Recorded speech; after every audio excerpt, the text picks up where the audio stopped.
Welcome to the Avid Dreams podcast. I am your boy JASHAR.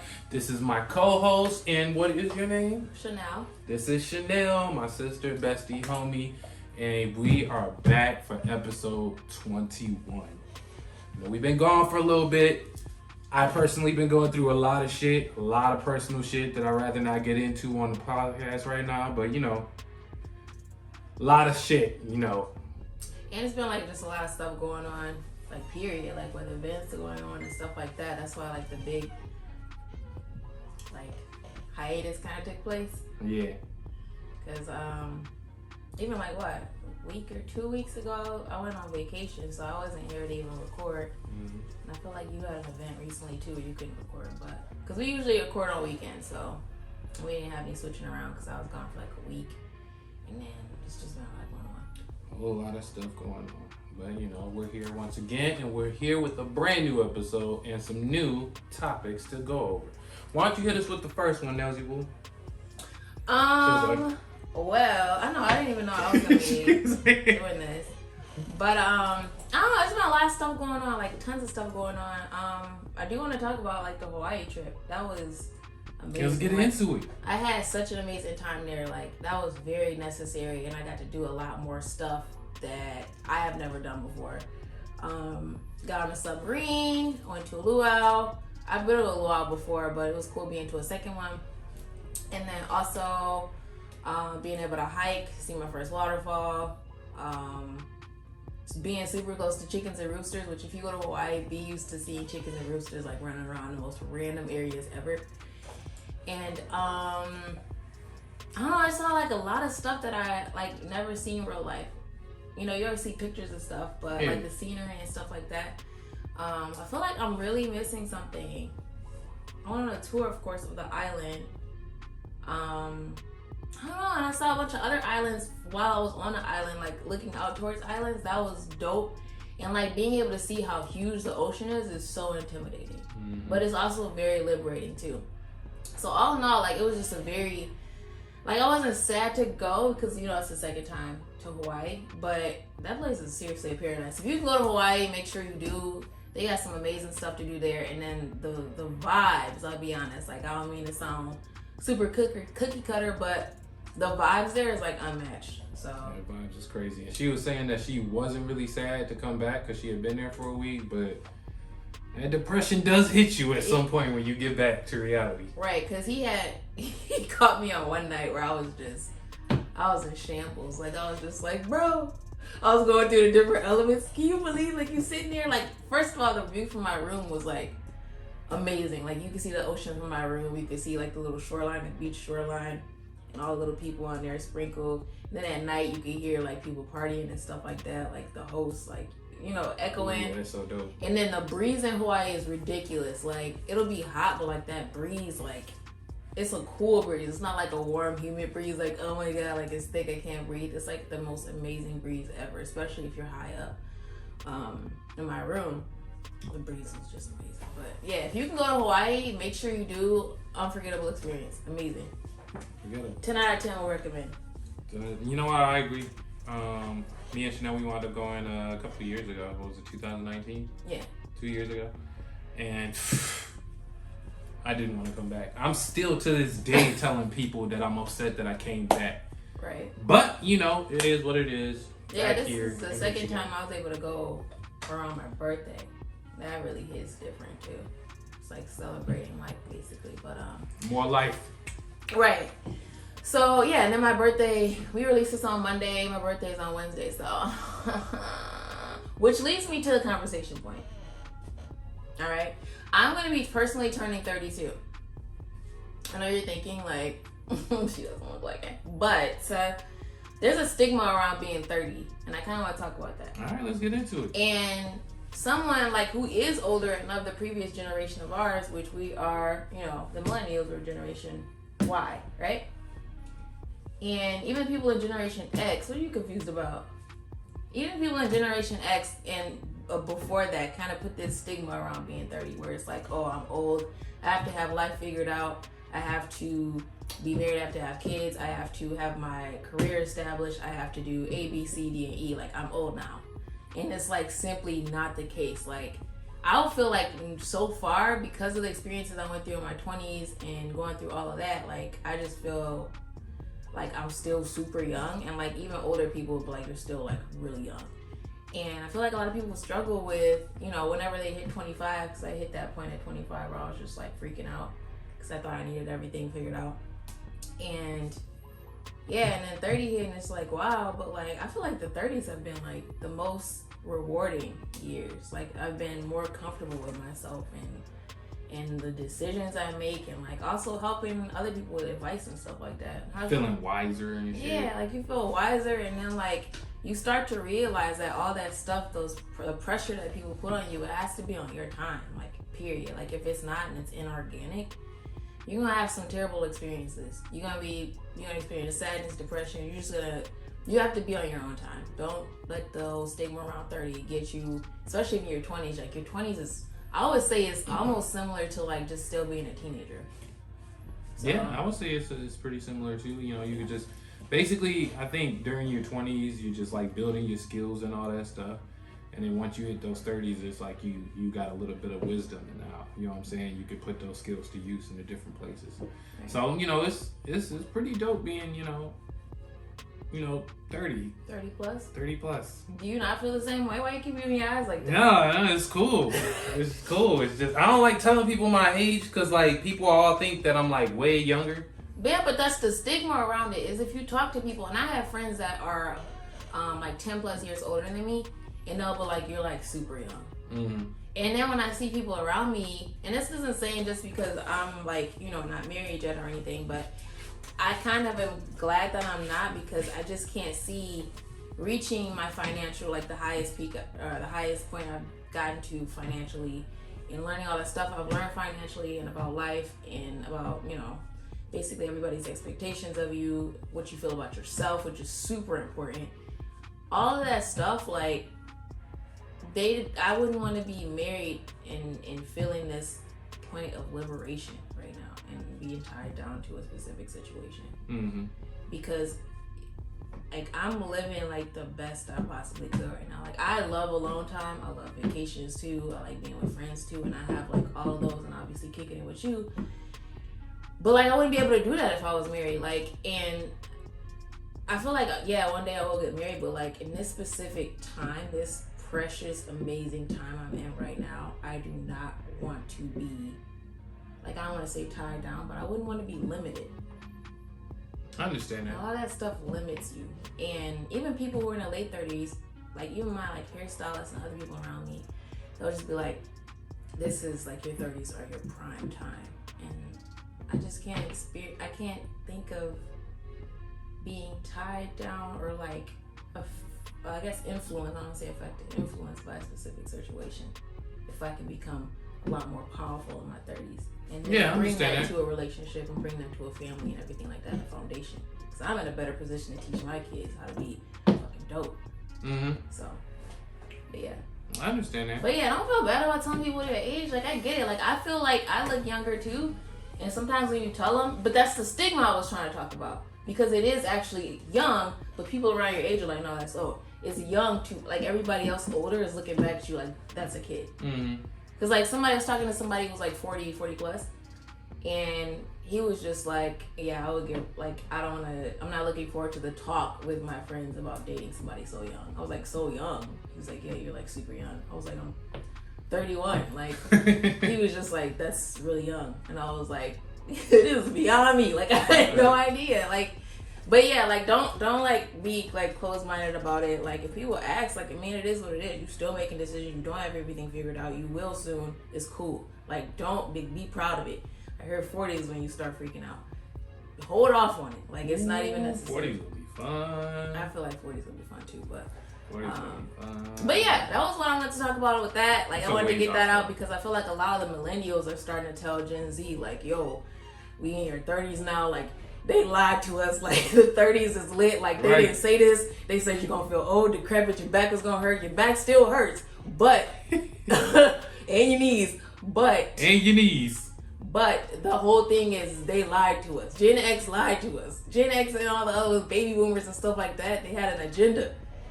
Like your 30s is lit. Like don't straight up. And you see like the dudes in their 30s from like the 80s movies. Yes. They got like the whole hair cut out in the middle. Yes. And you like the full thick mustache looking like they 50 type. Yes. Yes. That shit is wild. But I've been seeing mad TikToks of people just talking about 30 now. Millennials are speaking up. They speaking up about it. Like I'm talking about it now because I had no clue. Mm-hmm. So I want anybody else who's like younger than me watching this or around my age even watching this, like it's pretty dope. Like you just wait and see. It's pretty dope. Wow. That was really cool, Chanel. Thanks, JASHAR. That's really nice that you added that to our viewers so they can figure some shit out like this. Yeah, because I care about you guys. Why I say about like I'm Canadian? She cares Where about did that you. come from? But yeah, 30s is lit. Yeah. 30s are lit. Yep. In other news, Soulja Boy just dropped a new album, but he also just dropped a video from a song from his last album called Bow Wow vs. Soulja Boy. And to be honest with you, I'm really hyped that they came back together. Bow Wow's flow was on point. Soulja Boy actually came with an on-point flow too. Right. Yeah. My only problem with the song is that the mixing sounds trash. It sounds like they recorded it in their bedroom, and then they had like the nigga down the street come down and was like, "I know how to mix. I got you." You know what I'm saying? And then he. You mean when they went for like a budget Yeah. engineer? Yeah. But which is weird because my engineer isn't stupid expensive, and my shit sounds better than, you know, the vocals on that song. And I was digging it when I was watching the video, but once I put the headphones in, I was like, these vocals are like too strong, it sounds a little distorted, and it's overpowering the music and stuff to the point where it's like kind of hurting my ears in the headphones, which is weird because your vocals shouldn't do that. Right. But outside of that, you know, I thought the song was pretty dope. How you feel? I love the song actually. Like I got pointed to it because somebody that I follow does like he was doing a reaction video for it, and I was like, I didn't even know they put a song out, but it's pretty nice. Y'all should listen to it. I definitely agree. When I was even watching the video on IG or a portion of it, the tracking or like I don't know, it sounded like it was some weird. Like it sounded like it was like a gap in Draco's verse where it was like the transition wasn't good. And I was like, okay, I just like looked over it. But then you said something about mixing after we talked about it later, and I was just like, okay, well, it's just me. Like, it's a great song. I think it needs to be mixed, and yeah, and it'll be good. Cause like the video's cool mix. I don't want y'all to think remix like throw Drake on it. Like I'm not talking about like mix. Like it needs to be mixed again. But that's the one song that came out. Another song that's come out recently too, which I was a little bit like concerned for a minute because I didn't know if Lizzo was gonna put anything out. Oh, Lizzo. Yeah, because she had like she had the hits that she had on her first album, and then she got the Grammys and stuff. And I was like, I know how probably like nerve wracking it is to put something else out as a new artist because you don't want to be that one hit wonder type thing. Yeah. But the new Lizzo song and Cardi B song, Rumors. Do you like it, and what are your thoughts on it? Do you think Cardi was a good choice for this song? Did you like the video? Well, I wanted to watching Lizzo's explanation of why she put Cardi on the song, and she said, I felt like I couldn't put anybody else on this song. Cardi was meant to be on this song, and I listened to it, and I completely agree. Cardi, it sounds like this was Cardi's bag for her to be in this type of song right here. Right, yeah. I personally don't like the hook. I don't really like the beat. I don't see myself listening to it. But it's a good song, and I feel like it'll do well. I know completely what you're talking about. It's the same thing with the other song Cardi did with Normani. Yeah. I thought it was a cool song. I didn't like the hook. The music obviously was cool. It was from Aaliyah. But it just was missing an element. Like, I can't see myself downloading it, but I won't say it's a bad song by any means. Like, I think it's a good song. I'm just not into it like that. I actually downloaded that Normani song, and I played it a couple times, and I keep forgetting that I have that song. Yeah. So, I don't know. I think Normani is, like, talented, and I think she's amazing. It's just, I think something's missing there. Yeah. For me, I'm not talking about, like, period. Like, for me, and, like, she's been off for a little while, and I don't think the audience is taking to her like they probably should be. Yeah. Same with Tinashe too. They both have like that. I feel like I don't know. I feel like Normani needs like a different sound because didn't she come in through Fifth Harmony? I don't know. Maybe it sounds right. I think she was in the group Fifth Harmony. If I'm wrong, like please correct me. But she came from there, and then you know, they was doing pop music and stuff, and now she's doing like her R&B thing. But I feel like she needs to insert something different in the type of R&B that she's doing, because I felt like anybody could have done that Wild Side song that she came out with. Right. And I'm not trying to like shit on Normani or anything, but like I feel like they could do better. No, personally. I get what you're saying. Like, I just think it's missing that it piece, and that's probably what you were kind of talking to. I forgot Cardi B was on that one too. Yeah, like I just compare Normani to Tinashe, like where they both are really talented, but there's something missing there. That's the it factor. That's why I'm sure that's why they call it the it factor, because you can't put your finger on it. Yeah. But there's something missing there. And I feel like Tinashe's music is pretty dope. She just dropped an album. Yeah. And I wound up downloading quite a few songs off of that project. And I like the way the sound, I think the sonics that she went with on this album sounds, I don't want to say too different, but it sounds like it's got like there's a change in like the type of music that she used to make. And this change sounds good. It doesn't sound like everybody else. It sounds like this sounds like Tinashe. Right. And I wasn't exactly sure what that sounded like until I heard this, and I was like, her voice feels comfortable here. Like her voice feels like it fits here in this type of music that she put out, and I was really rocking with it. Do you think it's gonna get the flowers it deserves? She posted that it's gotten 21 million plays on Spotify already, so it's getting some flowers. But I don't know if it's gonna get the flowers that it deserves, because I think she's independent right now. I want to say she's independent right now, which means she probably won't have as big of a push as she would with a label. And you know, if you got that label money pushing you, you know, it probably would get some of those flowers that it deserves. Right.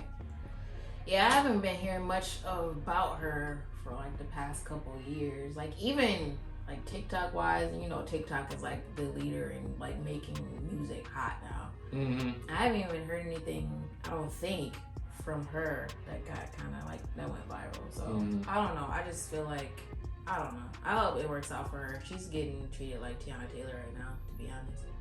But, yeah, it's kind of messed up, which is wild, because she keeps getting like people, you know, showing her love. Like Doja Cat showing her love, Nicki Minaj is showing her love, and you know, these are like bigger artists now. Yeah. So like, I don't know. Yeah, we'll see. But yeah, like I like the Lizzo Cardi B song. I like it a lot actually. I think I'm gonna download it. I really like Cardi's, I really like Cardi's verse.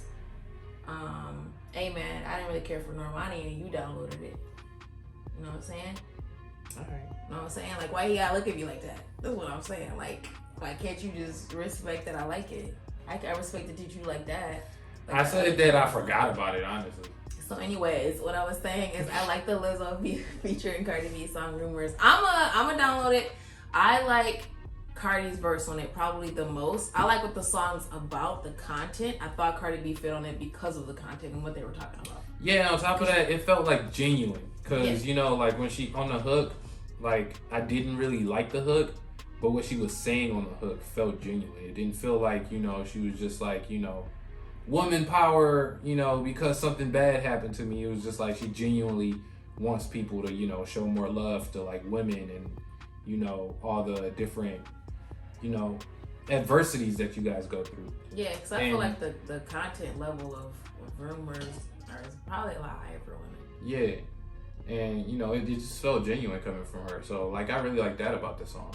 Yeah, 100%. Yeah, like, I'm definitely downloading it. I like what it stands for, everything. Like, it's a good song. I give it, like, a 7 out of 10, maybe 6.5. 7 out of 10, maybe 6.5? Because, like, it's not, like, I mean, I think it's a hit, but I don't think it's, like, we're going to be listening to it in 10 years. Damn. That's Chanel's take. That's my take. So another thing I wanted to bring up, it's also in music, was the Drake and Kanye thing. Kanye apparently, I guess he moved stadiums. He was in one stadium before, still trying to like record Donda, right? Now he moved to another stadium residency, trying to record Donda. I've heard of a couple. Wasn't it Donda? I don't want to be. So I was like, I don't care. I know. I don't so I give could a say fuck. that. I just didn't want to say it. But it's been like weird. Like I kind of talk about the fact that like he pushed his back because like Drake was dropping. I feel like there's weird that they're scared to like put music out on the same release date. When I feel like hip hop was a little bit different. Like, you know, hip hop's supposed to be like a competition type of a deal. Yeah. And like, oh, you know, I'm the shit type of vibes and yeah, being confident in your work enough to be, you know, cool with dropping on the same day. Remember when 50 Cent did the drop and he had that whole beef with Kanye, like who will come out on top, da da da da da. Like, yeah. What happened to that energy? I think it's like more of a personal thing right now. Because I feel like last time Kanye dropped, he stepped on like, you know, Drake's release date after Drake was like, yo, I'm releasing this day. So he put all his all his music around like when he was dropping. And Drake said that he was planning on dropping at the end of summer. And then out of fucking blue, Kanye's like, oh, I got a new album. You know what I'm saying? Mm-hmm. It was supposed to drop and it didn't drop. And then he's just been delaying it week after week after week, which personally really fucking pisses me off. He just gives off scatterbrained energy. That just really pisses me off. I don't think you should disrespect like your fans like that. You know, because there's people who, you know, he saves lives with their music or something. And, you Marvel know, saved my life. And if they push something back, I would be right. Livid. Like, right. Livid. So it's like, for the people who actually need this type of music and you just keep pushing it back, it's just really pissing me off. And people are saying, like, he's trying to be, like, a perfectionist about it. But, like, if you're trying to be a perfectionist about it, don't say the album is coming out until it's fucking done. I'm sick of this shit. He's done this a couple times with a past couple albums, and I just don't care anymore. I feel like Drake right now just doesn't want to give him any type of energy, which is why he hasn't dropped. Right. Because if Drake were to drop the same day that Kanye would drop, the two albums dropping at the same time would boost Kanye's numbers. And I don't think Drake wants to help Kanye anymore, is what it comes down to. I don't blame him. So I don't think it's like a whole Drake is like afraid of like dropping when Kanye drops. I think he just, I don't want to help you with the publicity. Right. I didn't even think it was on Drake's end. I thought it was from Kanye's end where he was scared. Drake's like existing. Right. You know what I mean? Like, that's what I thought. But I understand your take, and I can align to that. Like, that sounds justified and feasible. I understand. That's just how I feel, man. He's got like, I think he's got 29. The last information that came out is that he's got 29 artists who were featured on the project, and he's got 24 tracks. And I'm just like, that's excessive. That's not like a Khaled album. I'm like, bro, like you can't do an album by yourself anymore. Like, you know what I'm saying? Like, we used to tune in for a Kanye album for Kanye. Yeah. You know what I'm saying? Because he doesn't need all of that extra. He doesn't. Like, all the accessories on top. But I feel like maybe he lost what to talk about or whatever or something. Yeah. But I don't know. If that's what it is, like, don't put out any music. Right. Yeah. No, I feel you. Completely agree. So, like, kind of on the same path, kind of want to talk about something else. I feel like this is kind of a social human relations type of a topic, talking about the Kanye Drake thing, just because it's at that level to me. Yeah. To kind of like push that into another realm, I kind of want to push it into dating and relationships and love, right?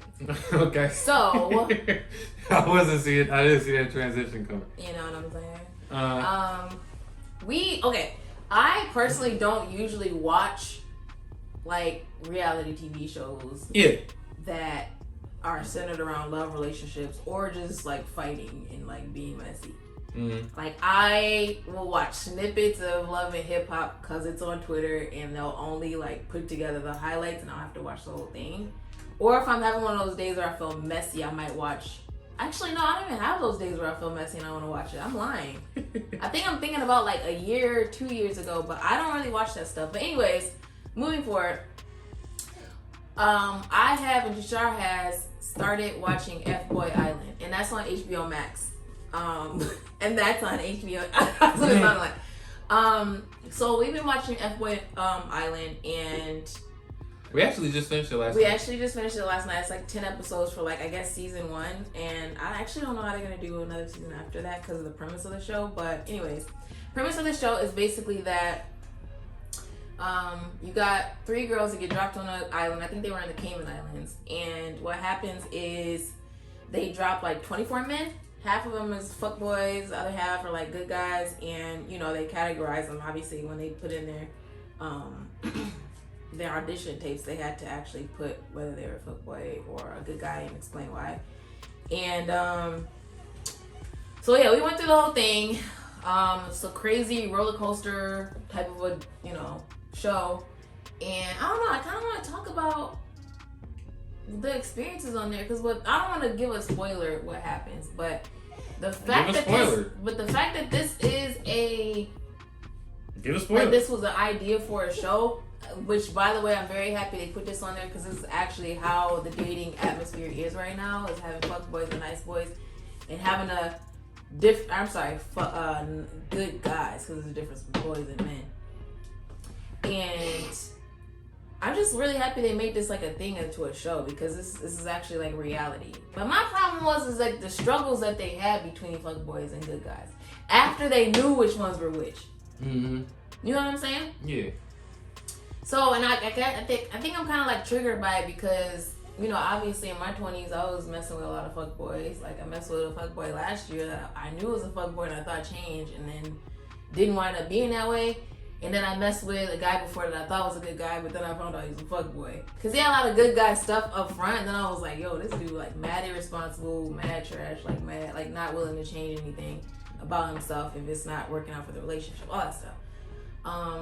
But yeah, like I know, like would you proclaim yourself to be a fuckboy or a good guy? I would say I'm a nice guy. Okay. Like a full like end-to-end nice guy? I would say I'm a nice guy with, fuckboy tendencies from time to time. What would you give it on a percentage split?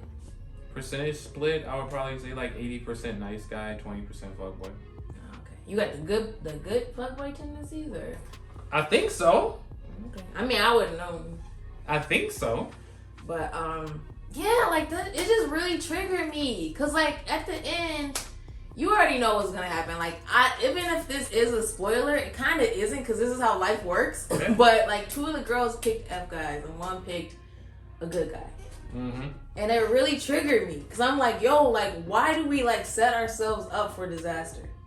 It's like I know we want the like peaks and troughs of life, but it's going to the point of like you have to like change somebody to align to being what you need and what like any other woman would emotionally need. Like, Why would you sign yourself up for a project when you could be doing so much other cool stuff in life? I don't know, man. That comes down to how women think. I don't know. Like, I'm not trying to fix anybody. You're technically not supposed to change people. Because I thought it was like really interesting that like, I want to say like halfway during the show, they let the girls know who the nice guys were and who were the F boys. Yeah. So it's like, from that point, you would think, because they were upset when they accidentally sent home like nice boys or nice guys or whatever. Yeah, you saw their face drop like, oh no. They were so upset about it. So like when they actually found out who was who, you would think they would be like, oh, so that's the nice guy. Let me go kick it with him. But I was like, no. Some of the F boys that they already had, lined up, they decided to just keep pursuing it. And I was just like, this doesn't make any sense. Like, the funny part is they were like, I believe that F-boys can change. I'm like, in 10 weeks, sis. Right. Technically less than 10 weeks, because they didn't really get to know you until like, what, 3 weeks in? Yeah. So, and you think he changed like all of his ways already. And he's cool with it. He's like, oh, I'll just put all this freedom aside and all this cooch aside. Right. And then I'm going to focus on this one average, mediocre girl. Damn, she said it. Damn. Sorry, guys, but no, but here's the thing, like on the first episode, they thought like, they kept saying like these F boys could change, but it's like you're in a controlled environment right now. You know what I'm saying? Facts, and like there's only 2 other women right here with you right now. So what's gonna happen when you out in the real world? That's what they could do with season 2. They could bring in more women and be like, yo, this the girl you're supposed to be focusing on, but check out Amanda over here with the big titties just walked in. They gonna have to switch up the prizes though, because if a fuckboy goes on there and knows like if he doesn't pick somebody, he's going home at the end. Right. They're gonna have to change it up. Yeah, so that means at the end of the day that an F boy can still win. Yeah, but he'd have to get with somebody. Yeah. You know what? That's what I'm saying. You still get 50 grand. You dump her when the show's off. 50 grand. You know what I'm saying? Yeah. So it's like if F boys know that going into season 2, that's true. That means women are gonna get screwed again. That's true. I don't know. There was one guy on there that was like a blatant F boy, self-proclaimed dude. Like every other week, like people was like, "This dude trash. He's trash. He's trash." Every other week, and she still picked him. I'm struggling. It was like it was literally Garrett. every week. Somebody came out and was like, "Yo, this nigga got a girlfriend." She's like, "Oh my god!" Then it was like, "Yo, he said that he got 40 hoes. He got LA. 40 hoes in LA." And then she's like, "Oh my god!" And he's like, "Yo, if she was back at home in LA, she's not a girl I would ever look at when I was walking down the street." And I was like, "Damn!" And she's like, "Oh my god!" And then he said like, "Yo, I'm gonna have to get her, some implants because she ain't got no titties." And she's like, "Oh my god!" I'm like, "Yo!" Like he roasted you. He got somebody else. Specifically her. He was roasting specifically her. And then he roasted the girls that you are self-proclaimed friends with now. Yeah. Like, when does it end? And then she was like, "Well, I feel like he's changed." And like, I saw her IG page. She's like, "There's a lot of stuff that wasn't shown." Like, it doesn't matter, bitch. Like, you goofy. Like, you need to go to therapy, like, sweetie. Like, I'm genuinely concerned for her. He was the worst of them. I know. And like, even like the Josh guy, like people were saying like, it was really effed up that she chose this guy who like continuously shits on her over like a guy who's like super sweet. I think he's only one of the only guys that has like a job, and he was tall, built, like he had a sweet personality, cared about you, treated you like gold, listened to you while he was talking about the fuckboy Garrett while y'all was on a date. And he's like, he can dress pretty decent too, and can dance. I saw him in a dancing competition, like he can dance too. And here she is, looking like she's like 9 years old, cause she, and like a 6 on top of that. Like, and the Josh, like the nice guy, was like even better looking than her. Oh damn. He could do better than her. He could. And she was the most boring on the show. Yeah, when does it end? I don't know. But it was really wild because like at the end of the day, there were 3 winners for the guys, right, and only one of them was a nice guy. There was 2 winners for the guys, and yeah. No, I'm saying like there's supposed to be like 3 positions for for them to win at the end, and one nice guy won, and he won because he had strong F-boy tendencies, in my opinion. Like, that's why I said. Remember, I was saying earlier. I was like, I can't believe they chose all F-boys. He was like, well, they chose a nice boy. I was like, did they though? Right. I mean, he had to have been like, there was that spiciness. Probably like maybe like 50% nice guy, 50%. He definitely 50 D-hole or 60-40, because if he didn't have those spicy tendencies, he wouldn't have got chosen. He wouldn't have. But basically, Garrett, the one we were talking about, who's like the king of all F-boys, and like I'm gonna leave it at that. He basically. You follow him on Instagram? I did. What you trying to say? Huh? No, I want you to put it on the table. Yeah, really. Listen, I had a couple people. I had my top 3. One of them was a fuckboy, and you know why you have that one in your quote unquote lineup. And why is that? I think it's pretty clear why you have. What do you do with fuckboys? What are you supposed to do with fuckboys? I don't know. They're there for clearly sexual favors. Like, you're only there for the sex. And then be like, oh yeah, let's go on a cool like quick trip to Miami, or let's go on a quick weekend trip to like, I don't know, like what's another place, Cali. Like, let's go on a Vegas. quick trip. That's the fuckboy location. Vegas. It's like it's supposed to be a little accessory to have fun with. And like, that's all. Like the relationship part, like even if they dig in a relationship with you, they still gonna treat you like shit because of their values. Values is trash. Values don't change in 10 weeks, baby girls. No. And I feel like there's only one of them that actually like believed it. But I was just really surprised at how they were still clinging on to people who are self-proclaimed fuckboys. Yeah. That was just wild to me. And I really just want women to just analyze why that keeps happening. Especially like these women publicly made the decision to keep doing it too. Yeah. That was publicly. That really got me. So it's a really good show. I think you guys should check it out. Like I said, it's 10 episodes. It was dropping every Thursday. You don't have to worry about that anymore unless they boot up a season 2. It's on HBO Max. Yeah, and that'd be dope if they brought up some. No, I don't know. Maybe I was like, oh, that'd be dope if they brought some guys from season 1 so they could try to find love again. Oh yeah. Never mind. But it's a really good show. I don't put them through that again. Yeah, that's what I'm saying. That's messed up. It's a really good show. You guys should check it out. I think I want to check out Love Island next because my friend told me I should check that one out. It's kind of similar where they bring guys. Like, I don't know. I'll check it out. I don't want to say it's similar. She said it's a little bit similar. I want to check that out, and then we can talk about it once we get through the episodes. All right. I guess we checking that one out next then. Once again, thank you guys for coming through and tuning in for the Avid Dreams podcast. This is episode 21. We've been doing this for a minute, and we're going to keep on doing it, keep on bringing you guys as much content as we can. Don't forget, we got the improvements coming soon, too. It's just, like I said, there's been a lot of stuff going on. They're good improvements and be worth the wait. Delta variant. Yeah. Delta Plus, all that type of shit. There's a whole bunch of shit going on right now, but we're still trying to cut through the bullshit and bring you guys what we can. So we appreciate you guys watching. Make sure you comment, subscribe, and then show us some love. You know what I'm saying? And share the content with your friends. If you fuck with the content, share it with your friends. You know what I'm saying? Yeah. On that note, we out. I'll catch you guys next week.